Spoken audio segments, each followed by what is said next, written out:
देखिए, जब हम स्पोर्ट्स खेलते हैं कि चाहे वो किसी भी तरह का स्पोर्ट्स हो, फुटबॉल हो, कबड्डी हो, रेसलिंग हो, तो उसमें नी के लिगामेंट की इंजरीज़ काफ़ी कॉमन पाई जाती है। और वो तब होती है जब हमारे स्पोर्ट्स खेलते समय हमारी जो फुट की लैंडिंग गलत हो जाए और हमारा पूरा बॉडी वेट हमारे नी को ट्विस्ट कर दे। इस वजह से हमारे लिगामेंट में इंजरी आती है, नी के लिगामेंट में। जो मोस्ट कॉमन इंजरी नी के लिगामेंट में देखी गई है उसको बोलते हैं ACL tear, anterior cruciate ligament की इंजरी।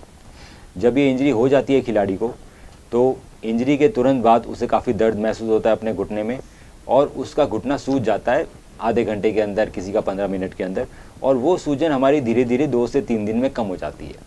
जो दर्द हो रहा है वो भी धीरे धीरे घुटने में कम हो जाएगा।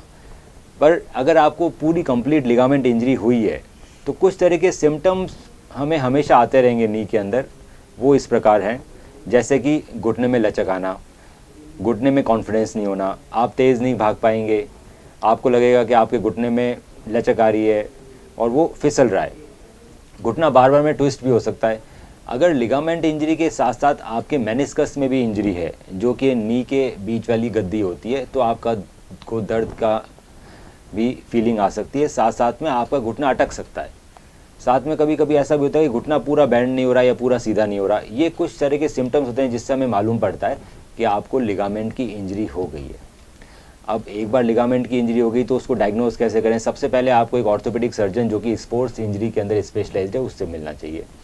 और हो सकता है अगर उन डॉक्टर साहब को लगेगा तो वो आपका नी का एमआरआई कराएंगे। एमआरआई के अंदर हमें सारी चीज़ें काफ़ी क्लियरली मालूम पड़ जाती है कि आपके लिगामेंट में कौन सी इंजरी है, किस ग्रेड की इंजरी है और कौन से लिगामेंट की इंजरी है। नी के अंदर भी 4 लिगामेंट रहते हैं मेन, उसके अलावा और छोटे छोटे बहुत सारे लिगामेंट रहते हैं, पर 4 बहुत मेन रहते हैं।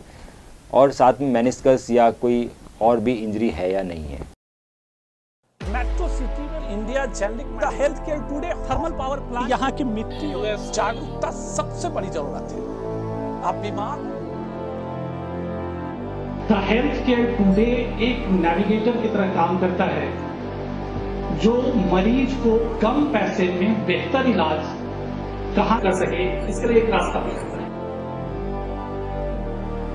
हेल्थ केयर टुडे तो मुबारकबाद देना चाहता हूं कि एक ऐसी चैनल बनी जो हेल्थ के ऊपर पूरा कंसंट्रेट कर रही है कि इसके अंदर और कोई डिस्ट्रैक्शन नहीं है। हेल्थ केयर टुडे देश के लोगों के आरोग्य के लिए जनजागरण का और हेल्थ की जानकारी लोगों तक ले जाने का बहुत बढ़िया काम कर रहा है। I want to applaud the Healthcare Today for doing excellent job in providing healthcare services to patients who are in need and also providing networks for the hospitals and doctors. Congratulations for a job well done.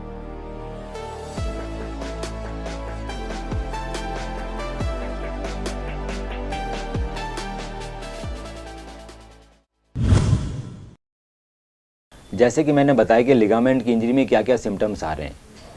जब हमारा ligament का काम क्या रहता है, हमारे ligament का काम रहता है हमारे दोनों नी को आपस में पकड़ के रहना। जब मेरा लिगामेंट टूट जाता है, किसी पेशेंट का लिगामेंट टूट जाता है, तो उसमें लचक आती है। लचक में जो माइक्रो मूवमेंट मेरे नी में क्रिएट होते हैं वो मेरे नी को 20 साल के अंदर बिल्कुल ख़राब कर देते हैं। वो नी वैसा हो जाता है जैसे कि किसी 60 या 70 ईयर ओल्ड पेशेंट का नी होता है। जब हमारा नी ख़राब आता है, उसका कार्टिलेज पूरा घिस जाता है, तब उसका इलाज सिर्फ एक ही बचता है, वो है नी रिप्लेसमेंट की सर्जरी। तो इन सब से बचने के लिए हमें लिगामेंट की इंजरी का पता लगाना बहुत ज़रूरी है। देखिए, बहुत सारी एक्सरसाइजेज आती है, हर स्पोर्ट्स के हिसाब से उसकी अलग एक्सरसाइजेज होती है जो हमारे लिगामेंट को इंजरी को बचाती है। वो एक्सरसाइजेज हमारे बॉडी को ट्रेन करती है कि जब हम अपना पर्टिकुलर स्पोर्ट्स खेल रहे हैं तो मेरे जो पैर की लैंडिंग स्पोर्ट्स खेलते समय बिल्कुल एक्यूरेट हो और मेरे मसल्स का कोऑर्डिनेशन इतना अच्छा हो कि मेरी बॉडी ट्विस्ट नहीं करे मेरे पैर के ऊपर। इस तरह की इंजरी प्रिवेंशन एक्सरसाइजेस हमेशा स्पोर्ट्स से पहले करनी चाहिए, और जो लोग ये एक्सरसाइजेस करते हैं उनके लिगामेंट टूटने के चांसेस बहुत ही कम होते हैं। यदि लिगामेंट इंजरी हो जाता है और आपको ये सिम्टम्स आ रहे हैं तो सबसे पहले आपको डॉक्टर से सलाह लेनी है। अगर डॉक्टर को लगता है तो वो आपकी एमआरआई सजेस्ट करता है, और एमआरआई में अगर लिगामेंट टूटा हुआ आता है तो आजकल इसके लिए दूरबीन से सर्जरी होती है। दूरबीन की सर्जरी में रिहेबिलिटेशन बहुत फास्ट होता है, आपको ज़्यादा पेन का भी महसूस नहीं पड़ता, ब्लड लॉस भी बहुत कम होता है और आप सर्जरी के अगले दिन से ही चलने लगते हैं।